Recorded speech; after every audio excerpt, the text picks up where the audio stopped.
Jesus, eu sou o pastor Grimaldo, pastor aqui da IBL Barreiro, e passando para deixar uma palavra de Deus no seu coração. Levante a sua Bíblia, se você não veio, levante a sua mão, enfim, querido, mas se você crê na palavra de Deus, levante e declare assim comigo: esta é a minha Bíblia, eu sou o que ela diz que eu sou, eu tenho o que ela diz que eu tenho, e eu posso fazer aquilo que ela diz que eu posso fazer. Hoje eu serei tocado pela palavra de Deus. Eu audaciosamente confesso que a minha mente está alerta, meu coração está receptivo. Eu estou pronto para receber a incorruptível, a indestrutível, sempre viva semente da palavra de Deus. Eu nunca mais serei o mesmo. Nunca, nunca, nunca, no nome de Jesus. Amém. Feche seus olhos por um instante. Você que está na sua casa, seja abençoado também neste momento, no nome de Jesus. O Espírito Santo de Deus continue falando aos nossos corações. Deus, nós te agradecemos pelo privilégio, Pai, de estarmos diante da tua santa e bendita palavra, podendo, Deus, cultuar o Senhor nesta noite. Pedimos, Espírito Santo, continue falando aos nossos corações, dando a cada dia, meu Pai, o pleno conhecimento da palavra do Senhor. Ó Deus, nós declaramos que nossos ouvidos estão abertos, nosso coração está receptivo. Ó Deus, para que somente a voz do Senhor venha falar conosco.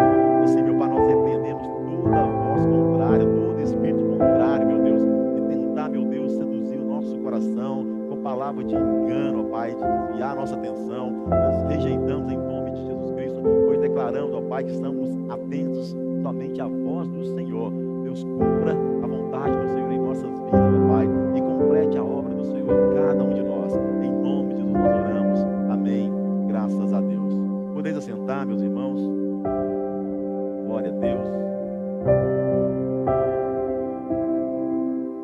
Nós estamos caminhando essa série de mensagens sobre família e tem sido realmente um tempo muito abençoador, de muita cura, de restauração. Semana que vem vai estar conosco aqui o Erasmo.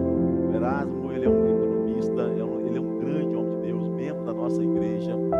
Ele dá palestras, televisão, já foi no programa da Rede Globo. É um homem muito abençoado. Uma vez eu ouvi uma palestra do Erasmo, muitos anos na Lagoinha, e essa palestra, ela me ensinou muitas coisas. Eu quero, querido, realmente motivar você, não somente você estar presente no culto de domingo, próximo às 10 ou às 18h30, mas convidar outras pessoas também, ok? Porque ele vai estar tocando em um assunto que é de extrema importância para a nossa família. Ele vai estar falando sobre finanças, amém? Irmãos, e quantas famílias estão sofrendo nessa área, né? Muitos casamentos, às vezes, muitas famílias se desfazem, né? Porque tem dificuldade na administração das finanças, não sabe, né, como lidar com essa situação. Eu ouvi um triste testemunho essa semana mesmo de uma família, uma senhora dizendo que ela já não tinha mais esperança para o casamento dela, porque ela ganhava um valor, o marido ganhava um valor maior do que o dela, e o marido de vez em quando humilhava a esposa, né, porque ela ganhava menos e tal, e ela falou assim, sempre, né, falando e tudo, e ela muito incomodada com aquilo, falou: já que você está impressionando com relação ao salário, seu maior, meu menor, deixa quieto. Ela começou a estudar, se qualificar, se preparar e tal. Ela agora ganha bem mais do que o seu marido.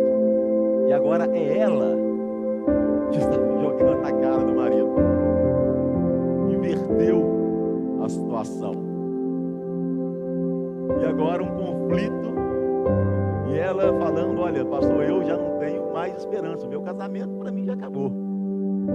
Porque ele fazia assim agora, não é? Enfim, dinheiro de um, dinheiro do outro, conflito por causa do amor ao dinheiro. Não é por causa do dinheiro. Porque o dinheiro é uma bênção. Amém, irmãos? Dinheiro é uma bênção. É Deus que nos dá condições de adquirir. Mas quando a pessoa não sabe administrar, ou quando a pessoa é apegada, esse casal tem inclusive filhos. Com essa atitude, eles estão dizendo assim: essa crise financeira é muito mais importante, inclusive, não só do que o nosso casamento, mas é mais importante do que os nossos filhos. Olha a gravidade da situação. Estava vendo uma pesquisa também ontem mesmo, vale a memória. Mais de 80% das famílias brasileiras estão endividadas. O que é o endividamento? O endividamento, querido, não é aquele compromisso financeiro, né? Você sabe que o seu salário consegue quitar as dívidas. Não, isso é compromisso financeiro. O endividamento é aquilo que foge do controle. A pessoa já não tem mais o controle. Vai se formando, não é uma bola de neve. Daí a pouco, esse é o endividamento. Mais de 70%, 80% das famílias brasileiras estão endividadas. Aí sabe aquele romantismo da declaração no altar, na riqueza e na pobreza? Quando a crise financeira bate pela má administração, por alguma situação que possa ocorrer, aí aquele romantismo, se a pessoa não estiver bem firmada na palavra de Deus, se o casal, se a família estiver bem firmada na palavra de Deus, tendo um bom entendimento do que é administração financeira, do que é Deus em primeiro lugar, meu irmão, aquele romantismo, né? Eu me lembro quando eu namorava com a minha esposa, e ela, eu gosto de contar as nossas experiências. Eu lembro quando eu namorava com a minha esposa, ela falava assim: ah, que você mora até debaixo do viaduto. Lembra, amor? É, mãe.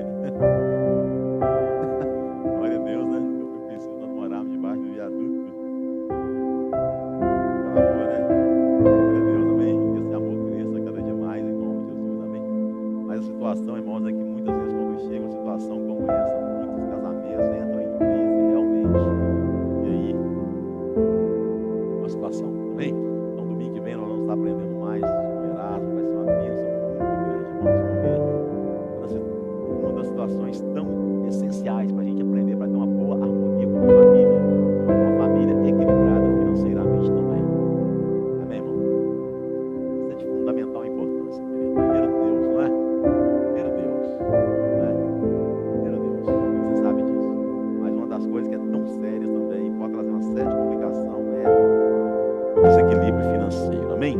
Então, venha, traga os teus convidados, vai ser uma bênção muito grande no nome de Jesus, amém? Querido, abra sua Bíblia lá no livro de Êxodo. O tema da mensagem de hoje é: cuide da sua família. Êxodo capítulo 10. A partir do versículo 8.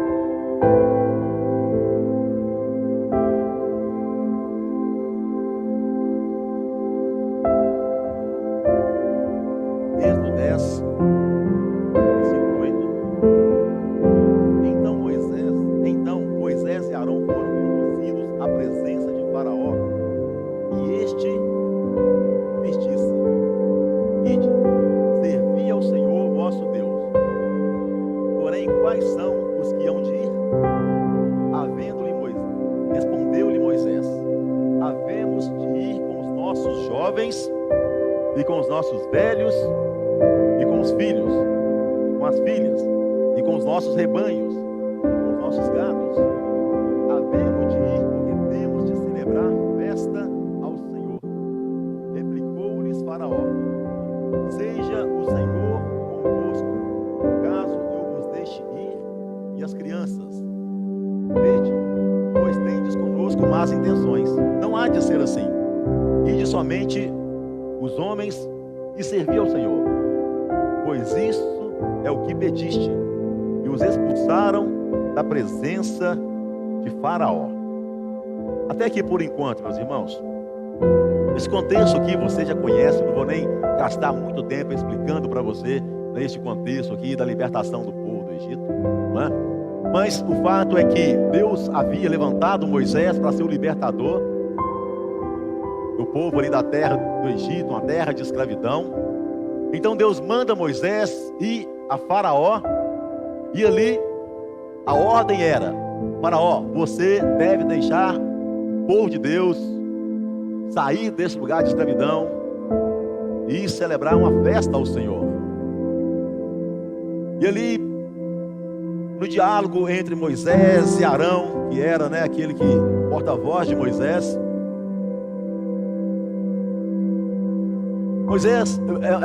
Faraó, ele tem o coração endurecido pelo próprio Deus e diz: de forma nenhuma eu vou liberar vocês, de forma nenhuma vocês vão deixar de ser escravos. Mas começou a vir as pragas. Por causa do coração endurecido de Faraó, Deus começou a enviar as pragas, as 10 pragas ali no Egito. E as pragas foram piorando cada vez mais, a situação do Egito ficando cada vez mais. Mas chega um determinado momento onde Faraó diz assim: olha, tudo bem, eu vou deixar vocês irem, porque nós já não aguentamos mais esse sofrimento. E aí Faraó faz uma pergunta: quais hão de ir? E a resposta de Moisés para Faraó é uma resposta linda. Ele diz: todos devem ir,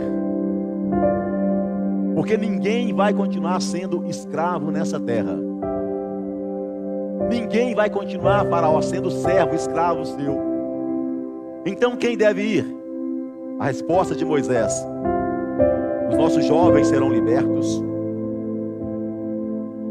Tem jovem aqui, liberto, a glória de Jesus? Amém? Os nossos velhos, Rodrigo gosta, né? Quem não tomou aquela Janssen é velho. Rodrigo fala que quem toma a Janssen é jovem. Eu fui obrigado a tomar a outra lá, porque a Janssen acabou. Jovem. Mas os velhos, vou perguntar, tem velho aqui, porque o povo, né?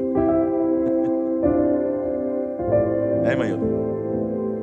Os velhos também vão ser libertos, não vão continuar sendo escravos. Amém? Os filhos, as filhas, tem filho de Deus e filha de Deus aqui, não vão continuar sendo escravos nessa terra estranha, no Egito, no mundo. Não vão.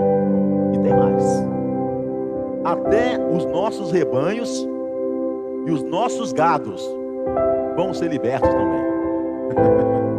Todos vão ser libertos. O verso 9 está dizendo aqui, olha: todos devemos ir, porque temos que celebrar uma festa ao Senhor. Aleluia. Queridos, quando nós entregamos a nossa vida a Jesus, nós somos libertos de todo cativeiro de sofrimento, de todo cativeiro de escravidão. Amém? E não somente nós somos libertos, mas o projeto de Deus não termina na minha vida e nem na sua vida. O projeto de Deus é alcançar também a nossa família, alcançar a nossa casa, alcançar todos da nossa casa. E alcançar não apenas os nossos parentes, os nossos familiares, mas o projeto de Deus de libertação é que tudo aquilo que o Senhor nos conferiu, tudo aquilo que o Senhor nos deu, seja também livre, seja também liberto. Rebanhos, gados, fala de posses materiais, fala de prosperidade, fala de finanças. Nada disso, querido, pode ficar sobre o jugo de Satanás. Nada disso pode ficar sobre servidão de Faraó. Nada disso pode ficar preso no mundo, ou nada disso pode nos prender no mundo, porque tudo foi Deus que nos deu. Tudo aquilo que nós temos, irmãos, foi bênção de Deus para a nossa vida, e nós devemos dedicar ao Senhor, consagrar ao Senhor. Então nós não podemos ser libertos, mas ainda um pezinho nosso está preso lá no mundo, ou alguma área da nossa vida ainda está presa lá no mundo. Amém? O projeto de Deus, que para a minha vida e para a sua vida, é que tanto o nosso corpo, fala do material, tudo aquilo que supra o nosso corpo, tudo aquilo que é bênção para o nosso corpo, tudo aquilo que envolve a nossa alma, tudo aquilo que envolve o nosso espírito, tem que ser para a glória de Deus. Corpo, alma e espírito, ou seja, nada da nossa vida pode ficar sobre jugo de Satanás, sobre servidão do inimigo de forma nenhuma. Quem está me entendendo aqui, diga amém. Mas o projeto de Deus então, irmão, não para na minha vida apenas, não para apenas na sua vida. Alcança também os nossos familiares. Alcança também, meus irmãos, tudo que é de bem material que o Senhor nos deu. Porque tudo é dele. Nós temos o privilégio de sermos o quê? Mordomos, irmãos. Administradores. Amém? Mas quando, meus irmãos, nós nos deparamos com essa realidade, até mesmo com esse testemunho triste que eu dei dessa família, né? Quantas pessoas ainda estão presas nas coisas materiais? Não apenas pessoas que não conhecem ainda Jesus, mas quantas famílias, quantos maridos, quantas mulheres, quantos filhos estão ainda enlaçados, presos nas coisas materiais, buscando em primeiro lugar as coisas deste mundo, as riquezas deste mundo, valorizando muito mais as riquezas deste mundo do que a sua própria família. Abra sua Bíblia em 1 Timóteo, no capítulo 5, versículo 8. É um texto, meus irmãos, que nos confronta demais. 1 Timóteo 5,8, a Bíblia diz assim, olha: se alguém não cuida de seus parentes, especialmente dos de sua própria família, negou a fé e é pior do que o descrente. Vou ler de novo. Se alguém não cuida dos seus parentes, quem são seus parentes?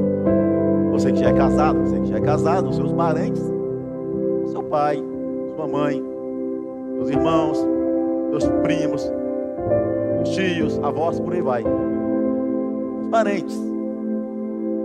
Não é você que é casado, casada? Os seus filhos, a sua esposa, o seu esposo, seus filhos são seus familiares, é a sua família. Amém? E a Bíblia está dizendo aqui, meus irmãos, que aquele que não cuida dos seus parentes e dos seus familiares, ele negou a fé. Ele é pior do que o descrente. O que vai acontecer com aquele que nega a fé? O que vai acontecer? A consequência máxima, não é? O que acontece com aquela pessoa que nega a fé? Ou com aquela pessoa que é um descrente? A Bíblia fala: aquele que crê será salvo. Amém, irmão? Quer dizer que aquele que não crê, ele já está condenado. Olha a seriedade, meus irmãos, de quando nós não nos apercebemos a importância de nós cuidarmos dos nossos parentes. Ah, pastor, mas por que você não conhece meu parente? Se o senhor conhecesse aquele cunhado que eu tenho, se o senhor conhecesse aquela cunhada que eu tenho, a sogra. Falei de manhã aqui, na glória a Deus, que eu já não tenho mais sogra.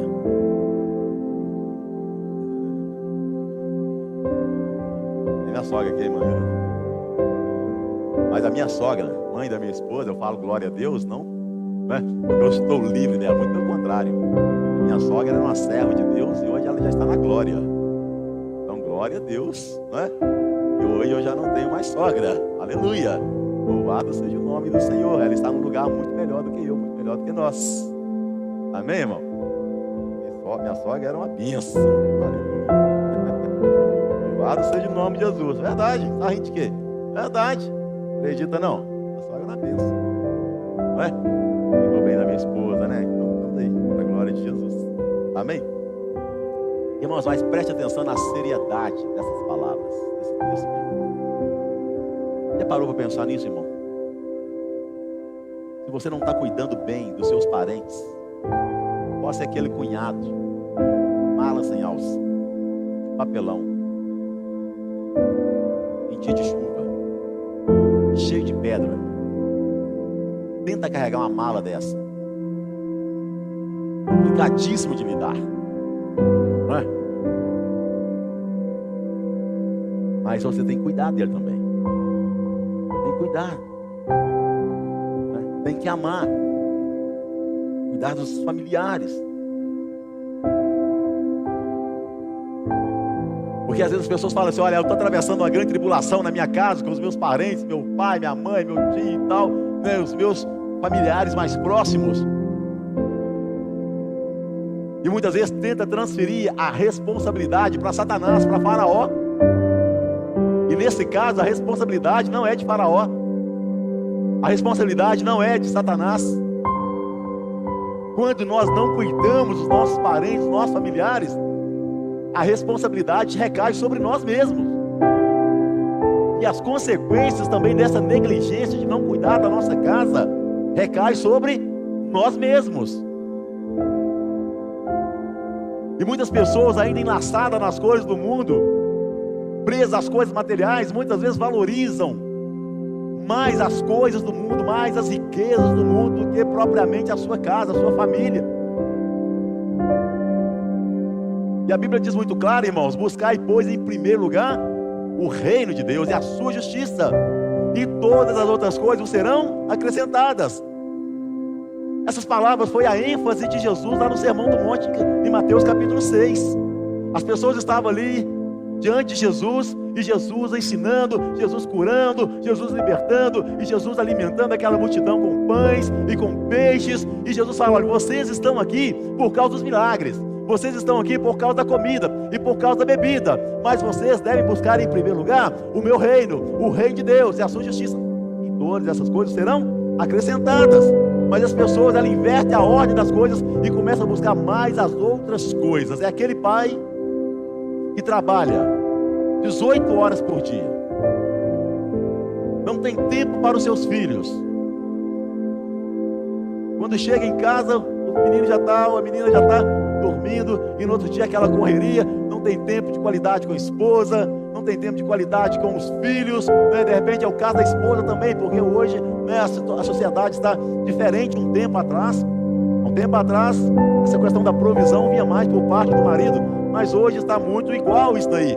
Muitas vezes, né, a esposa também trabalha, aquela situação toda, não cuida bem do filho, não cuida bem do marido. Aí, daqui a pouco a crise começa a se instalar no casamento, começa a instalar na família. É um filho, é uma filha que começa a crescer com uma vida disfuncional, uma vida completamente, né, sem padrão, sem disciplina, sem educação, literalmente.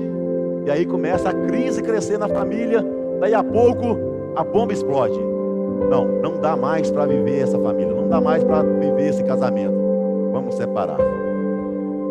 E aí os filhos rebeldes, os filhos totalmente prejudicados por aquela situação, porque não houve maturidade, não houve discernimento espiritual, não houve prática da palavra de Deus. E agora o único resultado é esse, é o pior possível: uma família dissolvida, uma família destruída.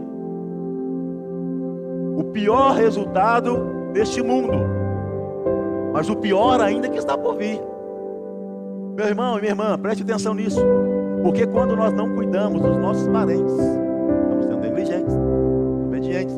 Quando nós não cuidamos dos nossos familiares, a Bíblia está falando, é pior, está negando a fé, e é pior do que o infiel. Ou seja, as nossas orações não vão passar nem do teto. Não adianta, marido, se você não cuida bem da sua família, orar, dizendo: ó Deus, me abençoa, ó Deus, me prospera, ó Deus, faça isso, ó Deus, faça aquilo. Não adianta, irmã, se você não cuidar bem dos seus familiares. Não adianta, a oração não vai passar do teto, porque a Bíblia está dizendo: quem não cuida dos seus parentes, dos seus familiares, está negando a fé. Pior do que o infiel. Então as pessoas começam a inverter a ordem das coisas, começa a colocar as coisas materiais em primeiro lugar.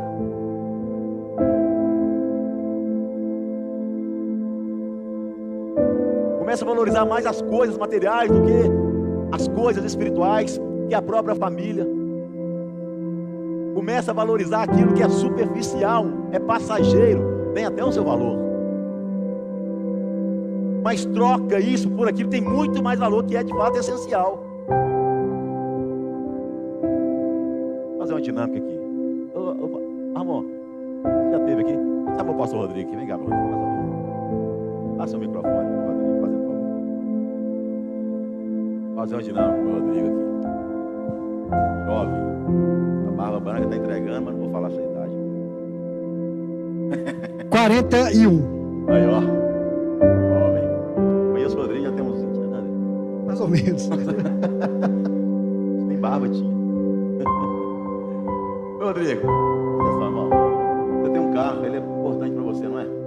Sim. Tem seu valor, não tem? De repente tem uma, né? Trabalhar muito para adquirir uma bênção para a família e tudo. Mas vamos dizer que eu estivesse aqui com um galão de gasolina e um poste na mão, dissesse para você assim: Rodrigo, tô com vontade de jogar uma gasolina nesse carro seu, destacar por dentro. Já riu, já. Estender a mão, né? Você deixaria eu fazer isso? Não vou te dar dinheiro nenhum, não vou te dar nada. Não dá vontade de fazer isso. Você deixaria eu queimar Não. o seu? Não, deixaria Não, de forma alguma. de forma alguma? Mas vamos dizer então o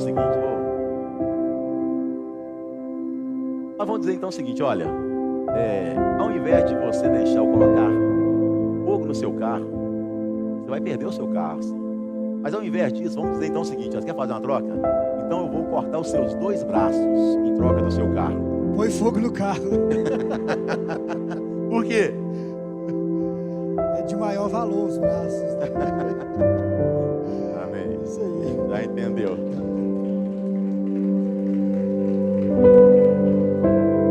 E sabe que tem muita gente assim, trocando aquilo que tem um valor passageiro, transitório, por aquilo que é realmente essencial pela sua família. Valoriza muito mais o carro, valoriza muito mais conquistar dinheiro, valoriza muito mais os bens deste mundo do que a própria família, que é essencial, porque carro, casa, adquire-se de novo, mas braço não cresce de novo. Carro, casa, dinheiro não é é necessário. Uma coisa é necessidade, outra coisa é essencial. Não é essencial, mas os braços, eles são essenciais. Tem muita gente assim, infelizmente. Acha que para que a família seja uma família bem-sucedida, para que a família tenha um bom conforto, pastor, mas eu trabalho muito para me dar conforto para minha esposa, para me dar conforto para os meus filhos. Garanto para você que muito mais importante do que o conforto que você está trabalhando para dar para a sua esposa, para dar para os seus filhos, não estou dizendo que isso é ilícito, não, pelo contrário. Trabalhe sim para dar conforto, né? Uma boa condição para a sua família, mas entenda que isso é as outras coisas. O mais importante é você cuidar bem da sua esposa, cuidar bem do seu esposo, cuidar bem dos seus filhos. Eu vi uma história uma vez de que um menino, ainda criança, por volta ali de uns 5 anos, seu pai trabalhava demais, e ele querendo brincar com seu pai, insistindo para brincar com o pai ali no computador, dentro do quarto, trabalhando em casa, né? E com a porta fechada, e o menino lá batia na porta e falava: pai, eu quero brincar com o senhor, eu quero brincar com o senhor. E o menino ali, né, insistiu com o pai falava: sai para lá, meu, eu tenho que trabalhar, não tem jeito. E aquele menino perguntou então para o seu pai: pai, quanto custa um dia de trabalho do senhor? E aquele pai ficou assim, meio sem entender: que negócio, por que ele está querendo saber quanto custa um dia de trabalho? Mas o pai, como ele era muito materialista, muito apegado a essa questão, logo ele fez as contas e falou: vou falar um valor aqui, custa R$1.000 o meu dia de trabalho. Aquele menino saiu do quarto ali em silêncio e tal, e o pai ficou sem entender tudo. Passou-se um tempo, aquele menino ganhava ali uma mesada, ganhava um presente. Ele conseguiu, com muito custo, ajuntar R$1.000. E ele muito feliz, ele entra novamente no quarto do pai, o pai ali atarefado, e fala: pai, hoje eu quero que o senhor brinque comigo o dia inteiro. E o pai, mais uma vez: meu filho, não tem jeito. Não tem, porque hoje eu vou comprar o seu dia de trabalho, está aqui R$1.000. Se isso tem mais valor para o senhor, eu estou comprando. Então o senhor vai brincar comigo.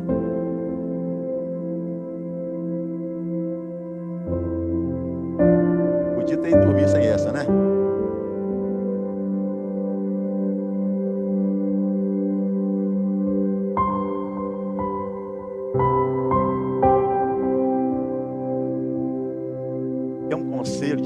você: valorize as pequenas coisas na sua família, para que grandes crises não se instalem na sua família. Porque depois não vai adiantar ficar jogando a culpa em A, em B ou em C. Somos nós, como pais, é que temos que nos posicionar e entender naquilo aonde nós estamos sendo falhos e corrigir enquanto é tempo. Nós estamos aqui, meus irmãos, numa conferência de 7 semanas, 7 domingos de cura e restauração da família. Mas sabe quando de fato vai acontecer cura e restauração? Quando o Senhor encontrar no meu e no seu coração um coração pronto ao arrependimento. Quando o Senhor encontrar em nosso coração um coração disposto a mudanças. Quando nós sairmos daqui de cada reunião pensativos, refletindo no que nós podemos melhorar como marido, como esposa e como filhos. Porque pode ter certeza, sua família já pode ser uma bênção, mas ela pode ser mais bênção. Tudo que é bom pode melhorar, mas o contrário também é verdadeiro. Tudo que é ruim pode também piorar, se a pessoa não tomar um posicionamento. Amém? Tem 2 exemplos na Bíblia. Vai comigo no livro de Jó, no capítulo 1, no versículo 5. 2 pais com 2 posturas completamente diferentes. Jó, no capítulo 1, no versículo 5. Certamente você também conhece a história de Jó. Louvado seja Deus por Lagoinha, né? Somos a igreja da palavra, então o pastor não precisa nem entrar em toda a história dos personagens bíblicos, porque você certamente conhece a história.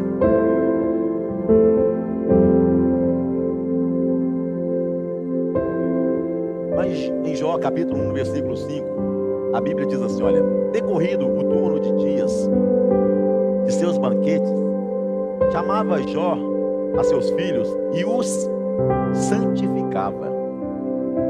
Levantava-se de madrugada e oferecia holocausto segundo o número de todos eles. Pois dizia: talvez tenham pecado os meus filhos e blasfemado contra Deus em seu coração. Assim o fazia Jó continuamente. Olha no versículo 21. E disse, pega o verso 20, pega um contexto aqui. Então Jó se levantou, rasgou o seu manto, rapou a cabeça, lançou-se em terra e adorou. E disse: nu saí do ventre da minha mãe e nu voltarei. O Senhor deu e o Senhor tomou. Bendito seja o nome do Senhor. A história de Jó você conhece. Deus permite que Jó passasse por uma grande provação. Perdeu tudo. Só sobrou ele e a sua esposa. Perdeu as riquezas. Todos os seus filhos morreram. E agora Jó, ele adora a Deus. Ele diz: Deus deu, o Senhor deu, o Senhor tomou. Louvado seja o nome do Senhor. Jó, ele tinha uma consciência tranquila, porque ele era um pai que se importava com a vida espiritual dos seus filhos. Ele santificava os seus filhos em oração. Ele levantava altares de adoração a Deus em favor da sua família. O dia que veio a tragédia, o dia que veio a prova, ele diz: Deus deu, Deus levou. Bendito seja o nome do Senhor. Mas olha agora Davi, 2 Samuel capítulo 18.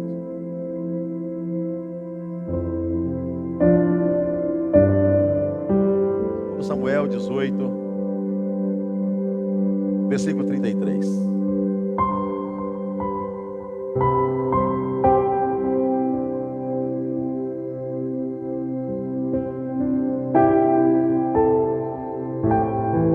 Então, o rei, profundamente comovido, subiu à sala que estava por cima da porta e chorou. E andando dizia: meu filho Absalão, meu filho Absalão, quem me dera que eu morrera por ti. Absalão, meu filho. Vá comigo no capítulo 13, para nós entendermos esse contexto aqui. Volte aí algumas páginas, capítulo 13, versículo 38 e 39.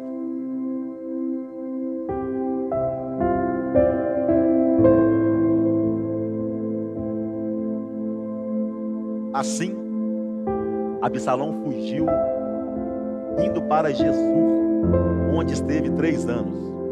Então, o rei Davi cessou de perseguir a Absalão, porque já se tinha consolado acerca de Amon, que era morto. O que está acontecendo aqui, meus irmãos? Absalão tinha uma irmã chamada Tamar, meia-irmã de Amon, irmão de Absalão. Amon se encantou com Tamar, fez ali uma conspiração, levaram Tamar para a tenda dele e ali ele violentou a própria irmã, estuprou a própria irmã.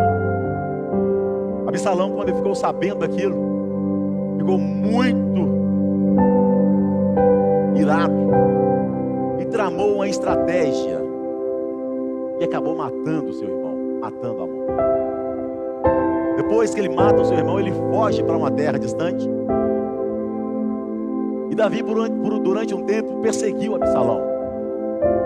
Só que a Bíblia está dizendo aqui que passou algum tempo, 3 anos. E a raiva, a ira de Davi se apaziguou com relação a Absalão.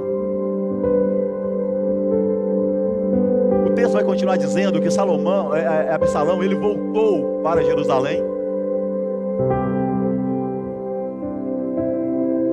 Só que ele não foi ter com seu pai, e Davi também não fazia a menor questão de conversar com Absalão. Pelo contrário, Davi, ele se isentou daquilo ali.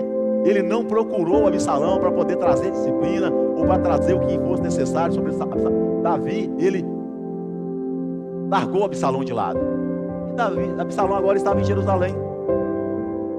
E ali em Jerusalém, Absalão começou a armar estratégias para tomar o reino do seu pai. E assim foi. Ele começou a armar estratégia para poder trair o seu próprio pai. Ali em Jerusalém, ele deitou com as mulheres do seu próprio pai. Ele desonrou o seu próprio pai. E quando Joabe, servo de Davi, ficou sabendo da conspiração de Absalão para querer tomar o trono do seu pai, Joabe, ele mata Absalão. Quando a notícia da morte de Absalão chega ao seu pai, chega a Davi, está aqui. Davi, ele começa a andar desesperado pelas ruas, pelo palácio, e gritando com o coração completamente, com aquele completo de culpa, com aquele peso na consciência, porque era um pai que não conversava com o filho. Era um pai que não disciplinou o filho quando tinha de disciplinar, que não corrigiu o filho como tinha de corrigir. E agora, depois que o filho está morto, ele grita: Absalão, Absalão, meu filho, como eu gostaria de ter morrido no seu lugar. Só que agora já não adiantava mais.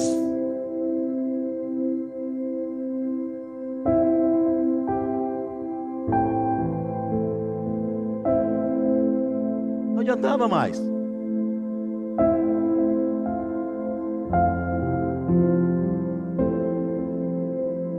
Querido irmão, querida irmã, no nome de Jesus, nunca deixe de disciplinar os seus filhos quando for preciso disciplinar os seus filhos, para que você não tenha que chorar por eles mais tarde.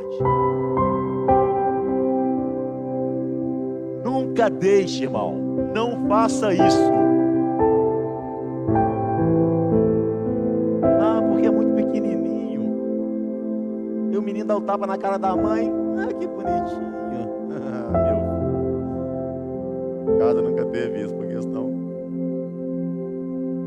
Mas o menino está xingando, porque é pequenininho, depois ele vai aprender, está xingando palavrão ali, e aí tá os bobão. Que gracinha. começa a fazer uma pirracinha aqui, uma pirracinha dali, e aquela mãe frouxa, aquele pai mais frouxo ainda, deixa o menino, a menina fazer pirraça ali, deixa bonitinho, que gracinha.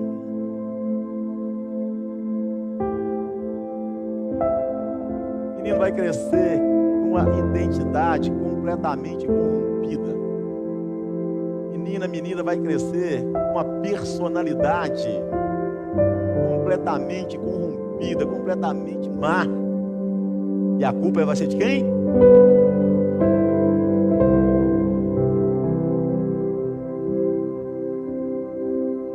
Querido irmão, querida irmã, discipline os seus filhos com amor. Amém?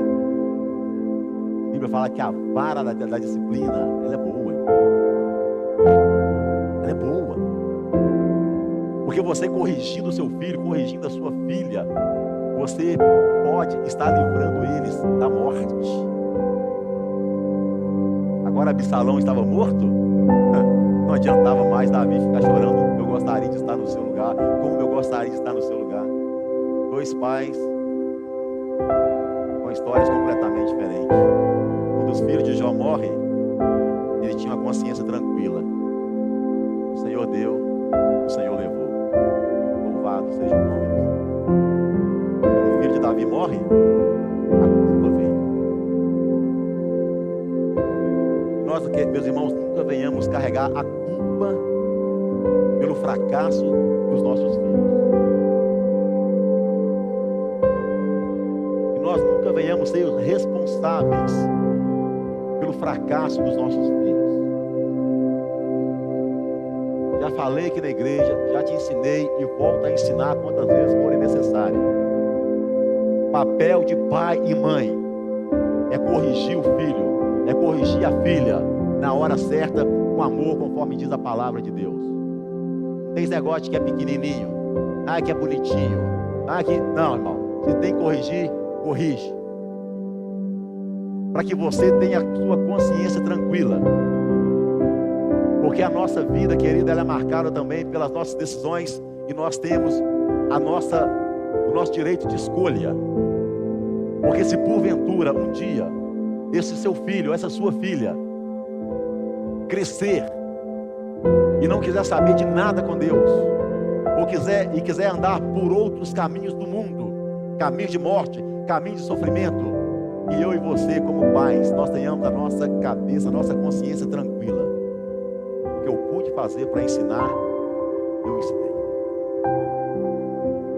Porque vai chegar uma hora que ele vai fazer a escolha. Adão e Eva, filhos de Deus, estavam no Éden. Sim ou não? Presente de Deus. Não decidiram fazer o que fizeram.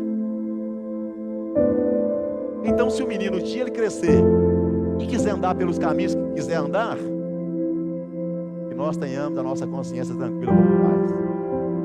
Desde pequenininho eu santificava os meus filhos. Desde pequenininho eu orava pelos meus filhos. Ainda na barriga da mãe eu abençoava os meus filhos. Desde pequenininho, igreja, está comigo na igreja. Desde pequenininhos, cresceram, adolescentes, jovens. Um já casou, o outro está aí, né, para casar também, em nome de Jesus. Querido, não abra mão. Não, porque o menino está cansado, tadinho. Domingo ele jogou bola na rua o tempo todo com os amiguinhos. Aí está cansado, mas eu não quero ir na igreja hoje não. Deixa ele aí com a tia, deixa ele com a avó. E vamos só nós mesmos, mulher. Deixa o menino, está cansado, tadinho dele.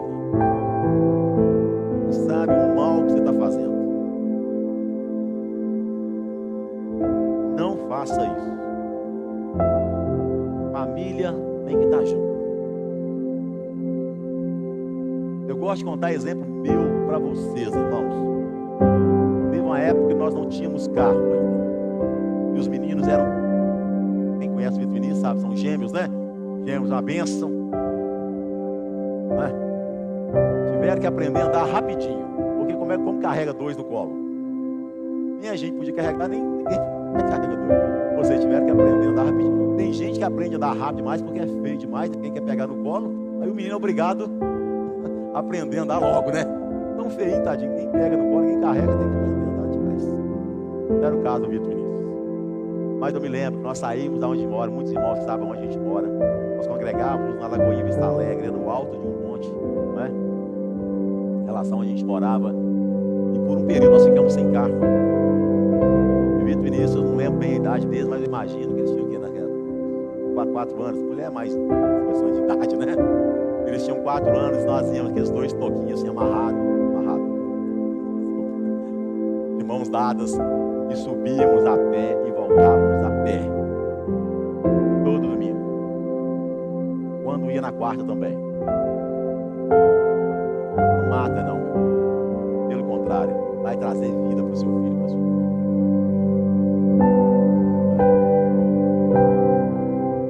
Como a senhora está falando aqui hoje, para a glória de Jesus, nossos filhos são a bênção. Né? Glória a Deus por isso. Amém, irmão? Eu quero declarar que seus filhos também são a bênção.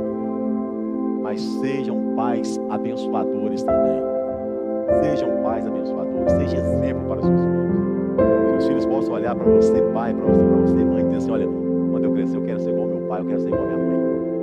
Eu quero ser um pai, eu quero ser um esposo, eu quero ser uma esposa, eu quero ser uma filha, como a minha mãe era. Amém? No nome de Jesus. Volte comigo lá em Êxodo, no capítulo 17. Porque, meus irmãos, nós devemos zelar bem da nossa família. Agora em Êxodo, capítulo 17. Porque Satanás, irmãos, ele não desiste nunca da nossa família. Não desiste de jeito nenhum. Olha aqui, Êxodo, capítulo 17, versículo 8 até o 11. Então veio Amaleque e pelejou contra Israel em Refidim. Com isto ordenou Moisés a Josué: escolhe-nos homens e sai e peleja contra Amaleque. Amanhã estarei eu no cimo do outeiro e o bordão de Deus estará na minha mão. Fez Josué como Moisés lhe dissera e pelejou contra Amaleque. Moisés, porém, Arão e Hur subiram ao cima do outeiro. Quando Moisés levantava a mão, Israel prevalecia. Quando, porém, ele abaixava a mão, prevalecia Amaleque. Olha aqui. Só mudou, vamos dizer assim, o nome do demônio. Antes era Faraó, agora é Amaleque. O povo de Deus já era liberto, já não estava mais no Egito, claro, não é? Mas veio agora Amaleque, um enviado do inferno para pelejar contra a família do povo de Deus. Por quê, irmão? Porque o inimigo, ele não desiste nunca de nós, irmãos. Ele não desiste nunca da minha família, nem da sua família. Então entenda isso, irmão. Família é a instituição mais sagrada deste mundo, mas ao mesmo tempo é a mais odiada também por Satanás. Satanás, ele não está preocupado se você tem muito dinheiro, se você tem isso ou aquilo. Não, irmão. O que Satanás quer é você e sua família. O que Satanás quer é trazer destruição. Porque uma família destruída é desonra a Deus. Amém? A instituição sagrada que Deus instituiu. Então, querido, por que nós devemos perseverar pela nossa família? Neemias, no capítulo 4, no versículo 1. Existe, meus irmãos, uma batalha fortíssima travada no mundo espiritual contra a minha família e contra a sua família. E cabe a nós nos posicionarmos e entender que toda a nossa família precisa estar envolvida nesse contexto. Olha aqui, Neemias capítulo 4, vamos ler do versículo 1 ao 14. Tendo Sambalate ouvido que edificávamos o muro, ardeu em ira e se indignou muito, escarneceu dos judeus. Então falou na presença de seus irmãos e do exército de Samaria e disse: que fazem estes fracos judeus? Permitisse-lhes isto? Sacrificarão? Darão cabo da obra num só dia? Renascerão acaso dos montões de pó as pedras que foram queimadas? Estavam com ele Tobias, o amonita, e disse: ainda que edifiquem, vindo a raposa, derribará o seu muro de pedra. Ouve, ó nosso Deus, pois estamos sendo desprezados. Caia o seu opróbrio sobre a cabeça deles e faze que sejam despojo numa terra de cativeiro. Não lhes encubras a iniquidade e não se risque de diante de ti o seu pecado, pois te provocaram a ira na presença dos que edificavam. Assim edificamos o muro, e todo o muro se fechou até a metade de sua altura. Diga assim comigo: até a metade. Diga assim comigo: a obra ainda não acabou. Amém? Porque o povo tinha ânimo para trabalhar. Mas ouvindo Sambalate e Tobias, os arábios, os amonitas e os asdotitas, que a reparação dos muros de Jerusalém iam avante e que já se começavam a fechar-lhe as brechas, ficaram sobremodo irados. Ajuntaram-se todos de comum acordo para virem atacar Jerusalém e suscitar confusão ali. Porém, nós oramos ao nosso Deus e, como proteção, pusemos guarda contra eles de dia e de noite. Então disse Judá: já desfaleceram as forças dos carregadores e os escombros são muitos, de maneira que não podemos edificar o muro. Disseram, porém, os nossos inimigos: nada saberão disso, nem verão até que entremos no meio deles e os matemos. Assim faremos cessar a obra. Quando os judeus que habitavam na vizinhança deles 10 vezes nos disseram: de todos os lugares onde moram subirão contra nós. Então pus o povo por famílias nos lugares baixos e abertos, por detrás do muro, com as suas espadas e as suas lanças e os seus arcos.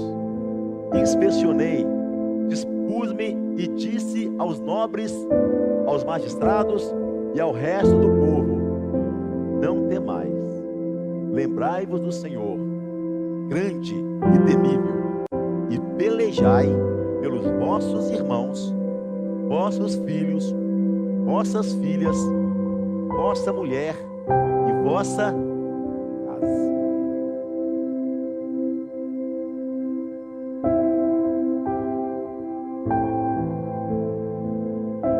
As palavras de Timóteo, lá de Timóteo, nós acabamos de ler, agora na boca de Neemias. Pelejai pelos vossos, ou seja, cuidai dos vossos irmãos, cuidai dos vossos filhos, cuidai das vossas filhas, cuidai da vossa mulher, cuidai da sua casa. Por que você deve cuidar da sua casa? Porque nós estamos envolvidos num contexto de batalha espiritual. E o nome dos demônios só vão mudando. Não consegue de uma forma, Faraó não consegue de uma forma, envia outro demônio. Aquele ali foi vencido, envia outros demônios. Agora está aqui Tobias, Sambalate, os arábios, os inimigos de Deus, tentando impedir com que a construção dos muros de Jerusalém não fosse concluída. Por quê? Porque uma cidade que não está protegida, e os muros falam de proteção, claro, uma cidade que não está cercada, uma cidade que não está murada, ela é alvo fácil para o inimigo, sim ou não? Então os inimigos fizeram de tudo aqui para que aquele muro não fosse edificado. E eles começaram a trazer confusão. Deus está dizendo aqui no versículo 8, olha: ajuntaram-se todos de comum acordo para virem atacar Jerusalém e suscitar confusão ali. Ou seja, o inimigo começou a colocar confusão no meio do povo povo de Deus. Querido, você quer ver um lar fadado ao fracasso? É um lar que só tem confusão. Mulher não ouve o marido. O marido também não tem a sensatez e a humildade de muitas vezes ouvir a opinião da esposa. Porque fala, olha, assim, eu sou cabeça aqui, quem manda sou eu, e pronto, acabou. A última palavra é minha, filho não manda nada, e mulher não manda nada. Então, a questão que não é mandar ou desmandar, a questão é diálogo, a questão é bom senso, a questão é equilíbrio, a questão é maturidade, para que não tenha confusão. Um lar desequilibrado é um lar confuso, é briga todo dia, é gritaria todo dia, é confusão para todo lado. Aí crescem os filhos naquele ambiente. E o ser humano, querido, ele tem a natureza, é da natureza do ser humano reproduzir comportamento, principalmente os filhos mais novos. Os filhos vão reproduzir o comportamento do pai, o comportamento da mãe. Até os adultos também. Falo filhos porque em certo período da idade ali está sendo formada a personalidade da criança. Mas até os adultos também, nós temos também uma forte tendência em imitar comportamentos. Quando você começar, por exemplo, a fazer assim, ó. Já reparou que quando você começa a bocejar, alguém perto de você, você também não é? Inconscientemente a gente reproduz comportamento. Então, querido, procure imitar pessoas boas. Procure estar perto de pessoas boas que podem te ajudar. E procure ser um bom exemplo, principalmente para os da sua casa. São uns 2, 3 amém aqui. Procure ser um bom exemplo para a sua casa, irmão, seus filhos. Porque os seus filhos vão imitar o seu comportamento, pai. Ah, esse menino é muito bagunceiro, esse menino é muito escandaloso, essa menina é muito escandalosa, esse menino é muito isso, é muito aquilo. Cara do pai, cara da mãe. Só você se olhar no espelho.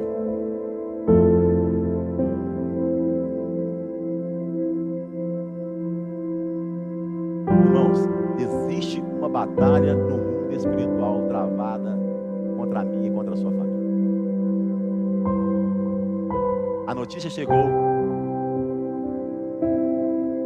As pessoas, os irmãos que estavam ali construindo o muro, a força deles já estavam acabando. A notícia chega até os inimigos.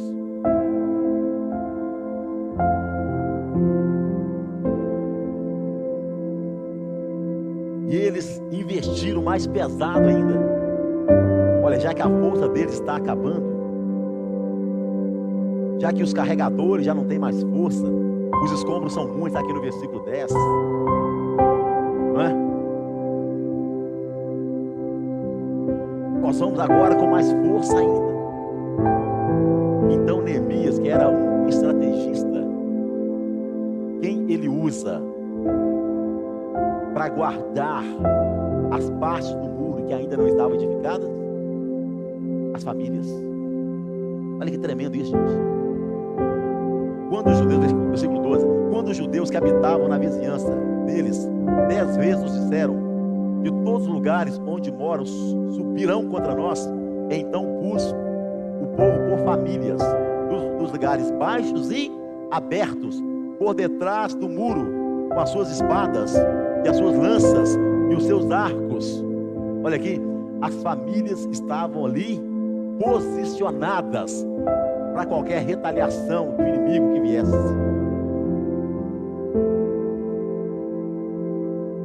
Querido, uma família edificada na palavra é uma família preparada.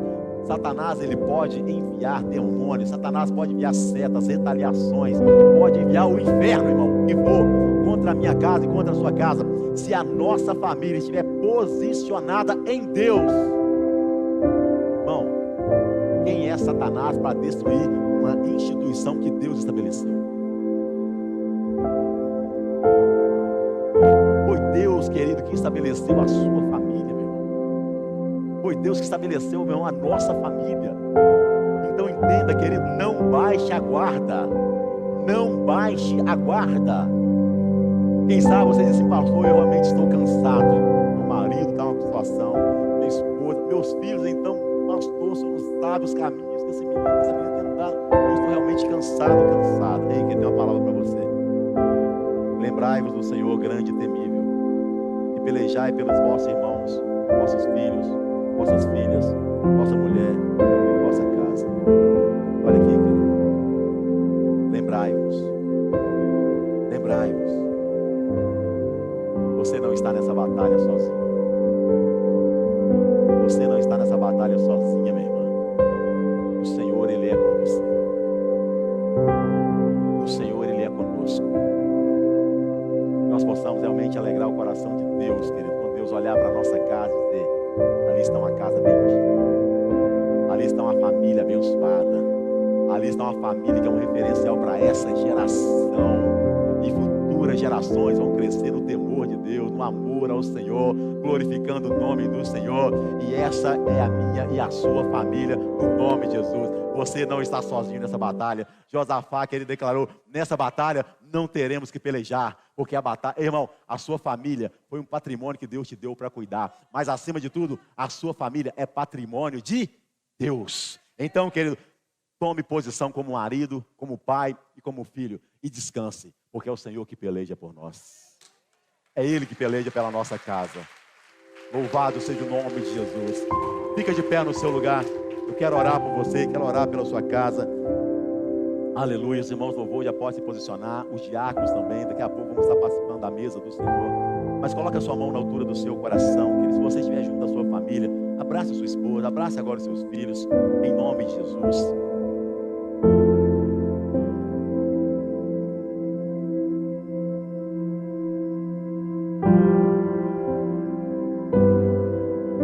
Pai, é o Senhor que constituiu a nossa família. E nessa noite, meu Pai, nós queremos, ó Deus, santificar nossa casa ao Senhor. Assim como a palavra do Senhor, meu Pai, nos trouxe o exemplo de Jó, um marido exemplar, um pai excelente, que santificava, meu Pai, a sua casa, que santificava os seus filhos. Ó Pai, neste momento, Deus, apresenta, Senhor, a família de cada um dos meus irmãos aqui apresentado nessa noite. E peço, Senhor, que o Senhor venha fortalecer, meu Pai, cada marido, cada esposa. Que o Senhor venha dar sabedoria, meu Pai. Que o Senhor venha, meu Pai, trazer a unção do Espírito Santo, meu Deus. Ó Deus, eu possa conceder, meu Pai, o bom senso, o equilíbrio, a sensatez, a maturidade espiritual, o temor do Senhor, meu Pai, a esse pai, a essa mãe, a esse filho, a essa filha, meu Pai, para que a nossa família realmente seja, Deus, uma família bendita do Senhor, para que a nossa família seja realmente uma família, Deus, edificada na rocha, para que o nosso lar seja realmente um lar sacerdotal, onde o nome do Senhor seja edificado, onde, ó Deus, a presença do Senhor seja entronizada, ó Deus, que a nossa família, Pai, seja um testemunho, meu Deus, para outras famílias, para que outras famílias, ó Deus, venham conhecer o amor de Cristo que habita na nossa casa. Deus, eu quero abençoar esse pai, quero abençoar essa mãe, eu quero abençoar, meu Pai, esses filhos, ó Pai, Deus, em nome de Jesus Cristo, Pai, essa família que está neste momento, Pai, atravessando, Deus, alguma batalha, Deus, essa família está, ó Deus, enfrentando alguma retaliação do inferno, ó Deus, quem sabe um marido, meu Pai, que está longe dos caminhos do Senhor, um marido, ó Pai, que está, ó Deus, no mundo das trevas, ó Pai, ó Deus, quem sabe uma esposa, meu Pai, que ainda não teve um encontro com o Senhor, ó Deus, está perdida, meu Pai, ó Deus, os filhos, ó Pai, que estão ali, Deus, afundados, ó Pai, nos vícios, nas drogas, na bebida, quem sabe, ó Pai, na prostituição, demônios, ó Pai, estão atormentando, cercando, ó Pai, tentando destruir essa família.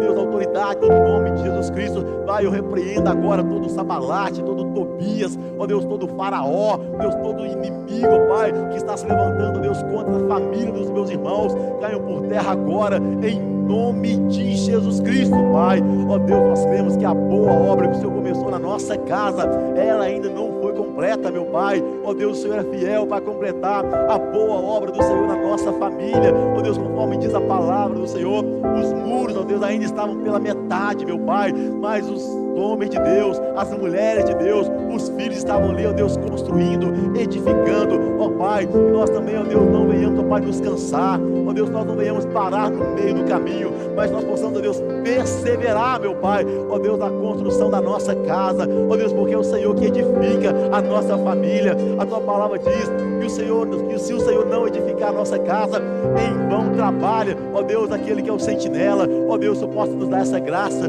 como marido, ó Pai, segundo o teu coração, esposa segundo o teu coração, filhos tementes ao Senhor, meu Pai, juntos em família, nós venhamos fechar todas as brechas que porventura existem ainda neste muro, meu Pai, para que Satanás não entre, para que Satanás não traga destruição na nossa casa. Pai, nós santificamos a nossa casa, santificamos a nossa família, deixando, Pai, os nossos parentes, os nossos familiares no altar do Senhor, meu Pai, aqueles que ainda não conhecem o Senhor, que eles venham conhecer o amor de Cristo, que eles venham ser transformados, ó Deus, para a honra e para a glória do Senhor. Assim, meu Pai, nós santificamos a nossa casa, santificamos a nossa família ao Senhor, em nome de Jesus. Amém. Glória a Deus. Com seus olhos fechados, quero ainda fazer uma oração com a igreja. Quem sabe você entrou aqui nessa noite, querido, e ainda você não teve um encontro pessoal com Jesus.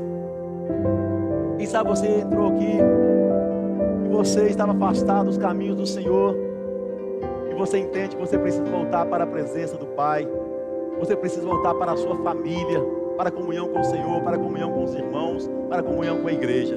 Você vai repetir comigo a oração dizendo assim: Senhor Jesus, nesta noite eu ouvi a tua voz e eu decido entregar a minha vida ao Senhor.